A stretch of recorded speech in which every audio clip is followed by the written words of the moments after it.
మన ప్రభువును రక్షకుడైన యేసుక్రీస్తు పరిశుద్ధమైన నామమున చేరవచ్చిన మీకందరికి వందనములు తెలియజేయుచు ఉన్నాను. సంఘము అంటే ఏమిటి అనే అంశం మీద మనము మాట్లాడుతూ వస్తూ ఉన్నాం. ఒకటవదిగా సంఘము అనగా పరిశుద్ధులుగా ఉండుటకు పిలువబడిన వారు అని. రెండవదిగా సంఘం అనగా క్రీస్తు సంఘము. అంటే నువ్వు పేతురువు, ఈ బండ మీద నా సంఘమును కట్టుదును అని వ్రాయబడిన మాటను బట్టి మనము ధ్యానము చేసుకుంటూ వచ్చినాం. ఈ దినము మూడవదిగా సంఘము అనగా దేవుని రాజ్యం. సంఘము అనగా దేవుని రాజ్యము. ఈ మాట మనకు బైబిల్లో కనిపిస్తూ ఉంది. యోహాను సువార్త 3వ అధ్యాయము. యోహాను సువార్త 3వ అధ్యాయము 5వ వచనాన్ని నేను చదువుతాను. 3వ అధ్యాయము 5వ వచనాన్ని నేను మీకోసమై చదువుతున్నాను. జాగ్రత్తగా గమనించాలని మనవి చేస్తూ ఉన్నాను. యేసు ఇట్లనెను, ఒకడు నీటి మూలముగాను ఆత్మ మూలముగాను జన్మించితేనే గాని దేవుని రాజ్యములో ప్రవేశింపలేడని నీతో నిశ్చయముగా చెప్పుచున్నాను. ప్రభు ఈ మాటలు దీవించి ఆశీర్వదించినట్టుగా ప్రార్థన చేసుకుందాము. ప్రేమగల తండ్రి, పరిశుద్ధుడా, మహోన్నతుడా, నీ పాదములకు వందనాలు, స్తోత్రములు, కృతజ్ఞతలు, స్తుతులు చెల్లించుకుంటున్నాము. నీ కనికరము, నీ ప్రేమ, నీ దయ మా పట్ల చూపించి మరలా ఈ దినమందు నీ సన్నిధి మాకు ఇచ్చినందుకు ఈ స్తోత్రాలు. కూడి వచ్చిన వారిని దీవించండి, పాటలు పాడిన వారిని దీవించండి, ఆశీర్వదించండి. వాక్యం చదువుకున్నాం, దీవించి ఆశీర్వదించి మీరే మాతో మాట్లాడుమని, నీ వాక్యము మేము అర్థం చేసుకొని వాక్య ప్రకారంగా జీవించుటకు సహాయపడుమని మా రక్షకుడు, మా విమోచకుడైన యేసుక్రీస్తు పరిశుద్ధమైన నామమున ప్రార్థించి అడిగి స్తుతించి వేడుకొని పొంది ఉన్నాము తండ్రి. ఆమేన్. నికోదేముతో ప్రభువు మాట్లాడుతూ ఉన్న సంగతి మనము ఎరిగిన వాళ్ళమే. నికోదేము అనే ఈ వ్యక్తి రాత్రి వేళ ప్రభు యొద్దకు వచ్చినట్టుగా మనం చూస్తాం. ప్రభువుతో నికోదేము మాట్లాడుతూ ఉన్నాడు, నికోదేముతో ప్రభువు మాట్లాడుతున్నాడు. వీరి మధ్య సంభాషణ ఇలాగా జరిగింది. ఆయన బోధ గురించి మాట్లాడినాడు. నికోదేము ప్రభు యొక్క బోధ గురించి మాట్లాడినాడు. ఈ నికోదేము ఎవరంటే యూదుల అధికారి అయిన నికోదేము. ఇతడు పరిసయ్యుడు అన్నమాట బైబిల్ మనకు చెప్తూ ఉంది. ఇతడు రాత్రి అందు ప్రభు యొద్దకు వచ్చి ప్రభుతో అంటున్నాడు, నువ్వు బోధకుడవు అన్నాడు. అవునా? ఇట్లా ఉంది. ఆయన యొద్దకు వచ్చి, బోధకుడా, నీవు దేవుని యొద్ద నుండి వచ్చిన బోధకుడు అని మేమెరుగుదుము అన్నాడు. మేమెరుగుదుము అంటే యూదులైన వాళ్ళు ఎరుగుదురు అన్న మాట మనం చూస్తాము. మేమెరుగుదుం అంటే మరి ఒకవేళ ఆ దేవుని మందిరములో ఉన్న వాళ్ళేమో, ఒకవేళ ఇప్పుడు ఈయనను అందరూ ఎరిగిన వాళ్ళైతే గనక ఎందుకు సిలువేస్తారు? కాబట్టి కొంతమంది ఆయన దేవుని నుండి వచ్చిన వాడే అని ఎరిగిన వాళ్ళు ఉన్నారు. కొందరేమో తిరస్కరించిన వాళ్ళు కూడా మనకు కనిపిస్తారు. కాబట్టి తను ఇట్లా అంటున్నాడు, దేవుడు తనకు తోడై ఉంటే కానీ నీవు చేయుచున్న సూచక్రియలు ఎవడు చేయలేడని ఆయనతో చెప్పినట్టుగా మనం చూస్తాం. ఇక 3వ వచనం చూడగా, 3వ వచనంలో అందుకు యేసు ప్రభు అంటున్నాడు, ఒకడు క్రొత్తగా జన్మిస్తేనే కానీ అతడు దేవుని రాజ్యమును చూడలేడని నీతో నిశ్చయముగా చెప్పుచున్నాను అన్నాడు. అంటే ఒకడు క్రొత్తగా జన్మిస్తేనే దేవుని రాజ్యములో ప్రవేశిస్తాడు, దేవుని రాజ్యం చూస్తాడు, దేవుని రాజ్యం చూస్తాడు. దేవుని రాజ్యము చూడాలంటే ఒక వ్యక్తి క్రొత్తగా జన్మించాలా అన్నాడు. ఎలా జన్మించాలా కొత్తగా అంటే వాక్యమే చెబుతుంది. వాక్యమే చెబుతుంది 5వ వచనంలో. అందుకు యేసు ఇట్లా అన్నాడు, ఒకడు నీటి మూలంగాను ఆత్మ మూలంగాను జన్మిస్తేనే గాని దేవుని రాజ్యములో ప్రవేశింపలేడని నీతో నిశ్చయముగా చెప్పుచున్నాను. ఒకడు నీటి మూలంగా ఆత్మ మూలంగా జన్మిస్తేనే గాని వాడు పరలోక రాజ్యంలో ప్రవేశింపలేడు, పరలోకం చూడలేడు. అవునా? పరలోకం చూడాలంటే ఇక్కడ మనము నూతన జన్మ పొందిన వారమై ఉండాలి. అనగా మనము మార్చబడాలి. మనం మార్చబడాలి. అందుకోసమే ఇక్కడ రాయబడిన మాట చూడండి ఒకసారి. 3వ వచనం బాగా గమనిద్దాం. 3వ వచనం గమనిద్దాం. ఈ 3వ వచనంలో దేవుని రాజ్యమును చూడలేడని మీతో నిత్యంగా చెప్పి అన్నాను కదా. 1వదిగా నూతన జన్మ అనేది పరిశుద్ధాత్మ దేవుని ద్వారా ఒక వ్యక్తిని తిరిగి పుట్టించడం లేక రూపాంతరము చెందించడం అనేది మనకు కనిపిస్తుంది. చదువుకోండి. రోమపత్రిక 12:2లోను, ఎఫెసీ పత్రిక 4వ అధ్యాయం 23లోను, యోహాను సువార్త 3:6వ వచనములోను ఈ వచనాన్ని కూడా మనకు కనిపిస్తే మాటనంటే ఒకడు కొత్తగా జన్మించటము అనే మాటలు ఇందులో మనము చూడగలుగుతాం. ఈ విధానం వల్ల స్వయాన దేవుని నుండి విశ్వాసికి నిత్య జీవము అందుతుంది అనే మాట కూడా యోహాను సువార్త 3:16లో మనము చూస్తాం. ఇట్లా చాలా మనకు కనిపిస్తాయి. ఆ వ్యక్తి దేవుని బిడ్డ అవుతాడు అనే మాట ఉంది. తదుపరి క్రొత్త వ్యక్తి అవుతాడన్న మాట ఉంది. అతడు ఇక ఏమాత్రం ఈ లోకానికి చెంది ఉండడు. నీతియు యథార్థమైన భక్తి గలవారైతారు, దేవుని పోలికగా సృష్టింపబడిన వారు అవుతారు అనే మాటలు బైబిల్ మనకు తేటగా పలు వచనాలు మనకు జ్ఞాపకం చేస్తాయి. ఇవన్నీ కూడా మనము తర్వాత మనం ధ్యానం చేసుకుంటా వస్తాము. అది మీరు గుర్తుంచుకోవాలని మనవి చేస్తూ ఉన్నాను. నూతన జన్మ ఎందుకు అవసరమంటే క్రీస్తు లేకుండా మనుషులందరూ స్వభావ సిద్ధంగా పాపులై దేవునికి విధేయత చూపలేని వారై ఆయనను సంతోషపరచలేని స్థితిలో ఉన్నారు. కాబట్టి వారికి నూతన జన్మ అనేది అవసరము.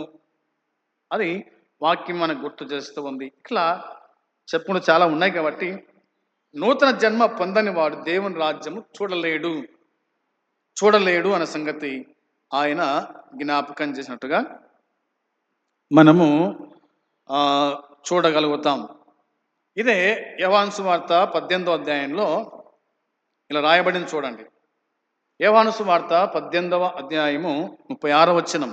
18వ అధ్యాయము 36వ వచనం చదువుతున్నాను. యేసు, నా రాజ్యము ఈ లోక సంబంధమైనది కాదు.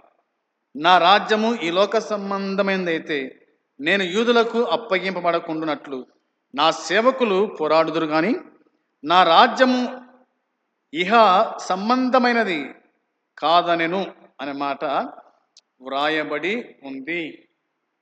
ప్రియులారా గమనించండి, ఇక్కడ నా రాజ్యము ఈ లోక సంబంధమైనది కాదు అంటున్నాడు. నా రాజ్యము ఈ లోక సంబంధమైనది కాదు అని అంటూ ఇట్లా అన్నాడు అనమాట. క్రీస్తు రాజ్యము విముక్తికి సంబంధించిన దాని స్వభావం, ఉద్దేశం 3 అంశాలలో మనము గ్రహించేవారుగా ఉండాలి. 1వదిగా యేసు రాజ్యము వేరుగా ఉంటుంది. యేసు రాజ్యము ఈ లోక సంబంధమైన రాజ్యం కాదు.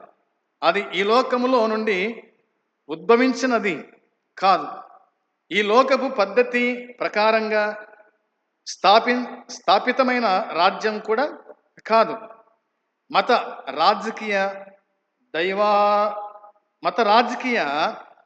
దైవాధిపత్యం మరి సమిలమైన రాజ్యాన్ని స్థాపించాలని యేసు రాలేదు. లోకాధిపత్యాన్ని సంపాదించాలని కూడా ఆయన ఉద్దేశము కానే కాదు. రాజకీయపరమైన రాజ్యాన్ని ఈ భూమి మీద స్థాపించాలని యేసు భావించే ఆయన సేవకులు అందుకోసం పోరాడుతారని కాదు, అవునా? కానీ ఆ, ఆయన ఆ, ఆయనకు అది ఉద్దేశం లేదు.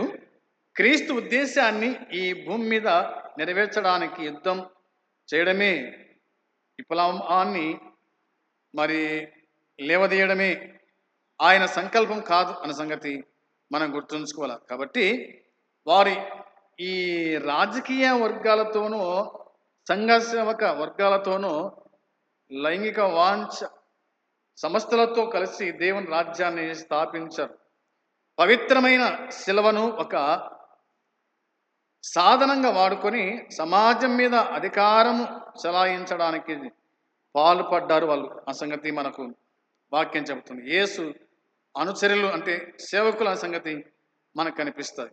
అయితే ఆయన రాజ్యము ఈ లోక సంబంధమైనది కాదు అన్న సంగతి దేవుని వాక్యం మనకు స్పష్టంగా జ్ఞాపకం చేస్తుంది. రెండవదిగా, క్రీస్తు రాజ్యం అనగా దేవుని రాజ్యం. ఆయన పరిపాలన క్రింద, ఆయన ఆధిపత్యములో, ఆయన శక్తితో, మరి పారమార్థిక క్రియలతో ఆయన్ని స్వీకరించి సత్యభరితమైన ఆయన వాక్యానికి విధేయులై జీవించే వారి హృదయాలలో అది కనిపిస్తూ ఉంది అన్నమాట బైబిల్ చెబుతూ ఉంది. 37వ వచనం చదువుతాను మీకోసమై. 37వ వచనంలో, అందుకు పిలాతు, నీవు రాజువా అని ఆయనను అడుగా, యేసు, నువ్వన్నట్లు నేను రాజునే, సత్యమును గురించి సాక్ష్యమిచ్చుటకు నేను పుట్టితిని అన్నాడు. పిలాతు రాజువా అంటే, అవు నేను రాజునే అన్నాడు.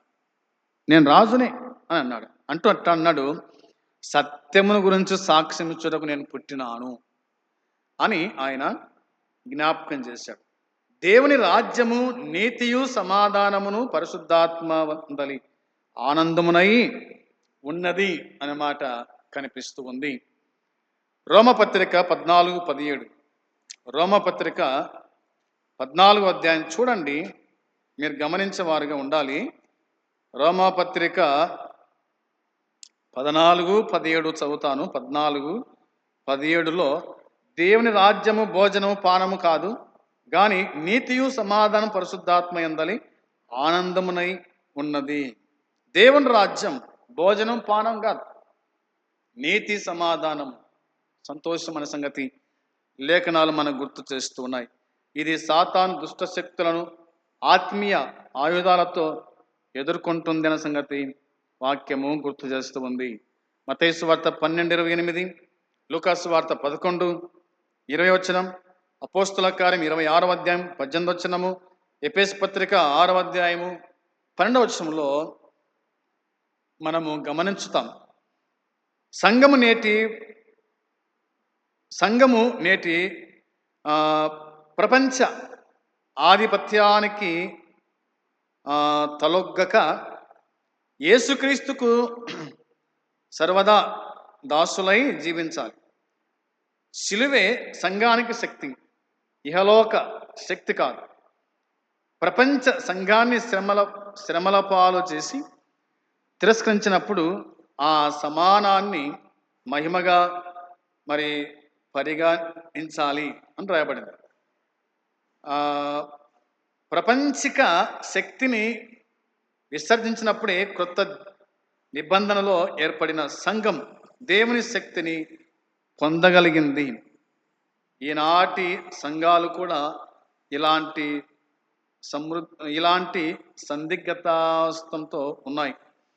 లోకాన్ని మరి విసర్జించడం వల్ల దేవునితో సఖ్యపడే అవకాశము ఉంటుంది అనే మాట మనం చూస్తాం.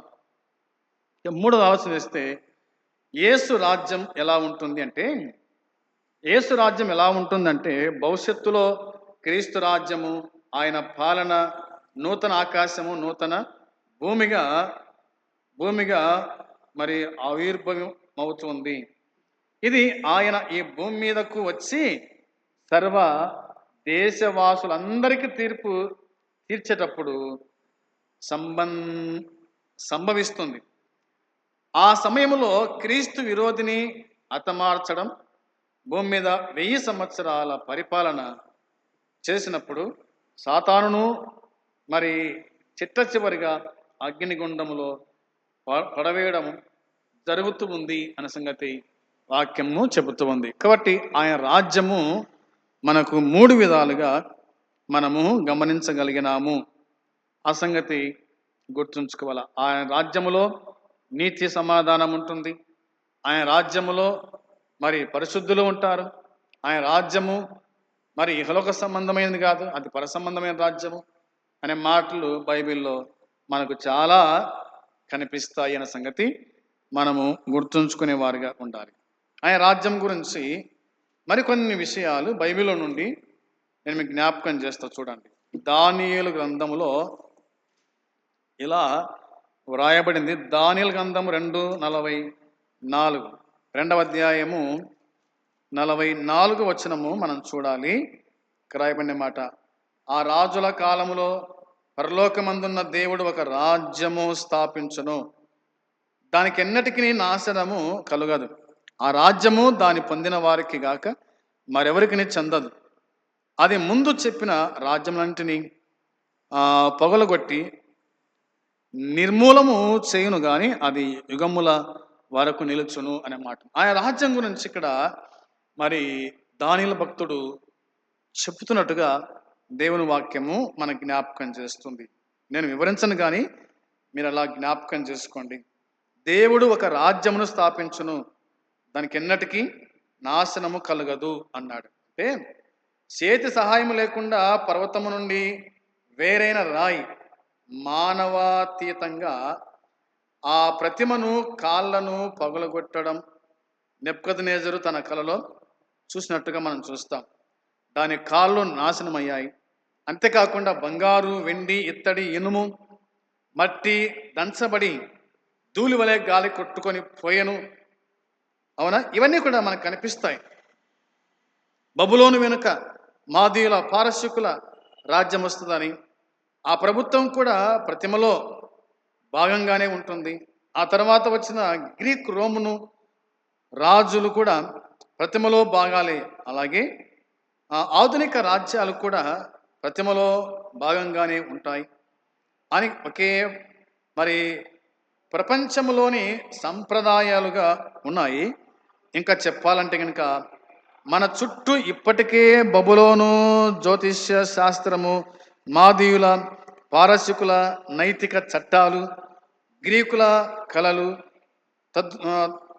ఆ తర్వాత రోమన్ల చట్టాలు, సైనిక బలము ద్వారా మాత్రమే శాంతిని సాధించగలమనే రోమన్ల అభిప్రాయము ఇక ఉన్నాయి. నెబుకద్నెజరు కళ ప్రకారము క్రీస్తు రాజ్యము సంపూర్ణంగా స్థాపితమవ్వాలంటే ఈ లోక క్రమము, తత్వాలు మరి విఫలము, సంపూర్ణంగా నాశనము కావాలి. ఈ రాయి భూమి మీద అంతటా నిండిపోయిన రాజ్యము అయ్యింది అన్నమాట. 30 వచనం చెప్తుంది. ఈ 5వ రాజ్యము మెస్సియా అయిన యేసు ఏర్పాటు చేసిన దేవుని రాజ్యం. ఇది భూమి అందంతటా నిండి నూతన భూమి ఆకాశాలకు విస్తరిస్తుంది అన్నమాట కనిపిస్తుంది.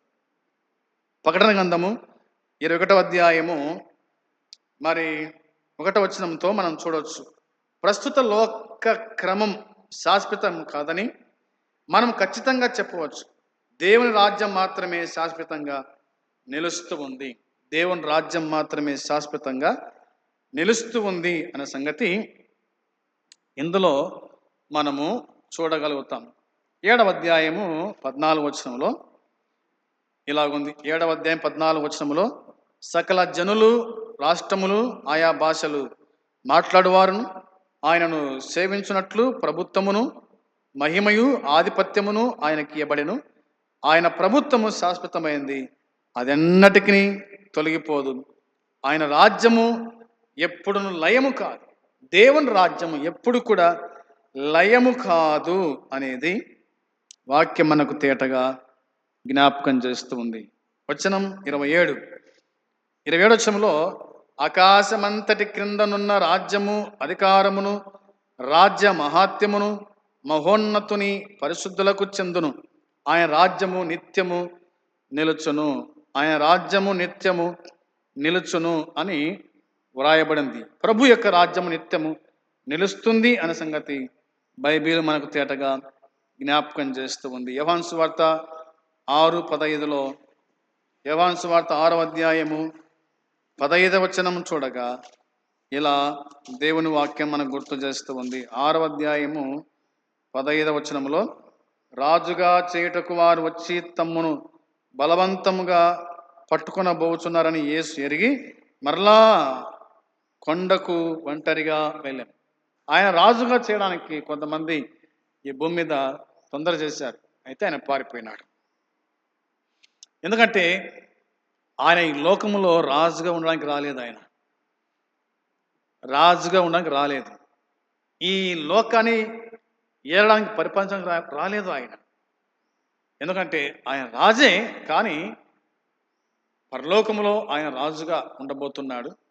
ఈ భూమి మీద 1000 సంవత్సరాలు రాజ్య పరిపాలన చేయబోతున్నాడు. అది వేరే సంగతి. అంటే ఈ తరం గతించిన తర్వాత, ఈ భూమి ఆకారం గతించిన తర్వాత, అవునా, మరి ఆయన రాజుగా ఉండబోతున్నాడన్న సంగతి మనం జ్ఞాపకం చేసుకోవచ్చు. లేదంటే కనుక మరి సంఘం ఎత్తబడిన తర్వాత, సంఘం మరలా కిందకు వచ్చిన తర్వాత ఈ భూమి మీద ఆయన 1000 సంవత్సరాలు రాజ్యం చేయబోతున్న సంగతి మనము జ్ఞాపకము చేసుకునేవారుగా ఉండాలి. అందుని బట్టి ఆయన రాజ్యము, సంఘము అనగా దేవుని రాజ్యం. ఈ సంఘం అనే దేవుని రాజ్యములో నీవు ఉన్నావా? నువ్వు లేకపోతే కనుక ఈ భూమి మీద విడబడతావు. నీకు రాజ్యం ఉండదు. దేవుడు తన రాజ్యం ఇయ్యడు. ఈ లోక రాజ్యాలన్నీ కూడా విఫలమైపోతాయి. మనం చూసినాం కదా, దానియేలు గ్రంథంలో 4 రాజ్యాలు నాశనం అయిపోయినాయి. అయితే ఈ లోకము శాశ్వతం కాదు, ఈ రాజ్యం శాశ్వతం కాదు. శాశ్వతమైన రాజ్యం దేవుని రాజ్యమే. ఆ రాజ్యం కోసమే మనము పోరాడేవారుగా ఉండాలని దేవుని వాక్యం మనకు తేటగా గుర్తు చేస్తూ ఉంది. ఆ రాజ్యం ఉండాలంటే నువ్వు పాపక్షమాపణ పొంది, మారు మనసు పొంది, ప్రభువును సేవించు వాడవై ఉండాలని వాక్యం చెబుతుంది. అలాగ ఉండడానికి దేవుడు నీకు, మనందరికీ సహాయం చేయునుగాక. ఆమేన్. ప్రేమగల తండ్రి, మీకు వందనాలు, స్తోత్రం, స్తుతులు చెల్లించుకుంటున్నాం. మీరు అందించిన లేఖన సత్యం దీవించండి, ఆశీర్వదించండి. ఎందరైతే వాక్యం అర్థం చేసుకున్నారో వారి జీవితాల కార్యం జరిగించండి. అర్థం చేసుకోలేని వారి జీవితాలకు మీరు బోధించి వారితో మాట్లాడి నీ రాజ్యం చేర్చుకోమని మీకు అప్పగించుకుంటూ యేసయ్య పరిశుద్ధమైన నామమున ప్రార్థించి అడిగి స్తుతించి వేడుకుంటున్నాము తండ్రి. ఆమేన్. అందరికీ వందనాలు.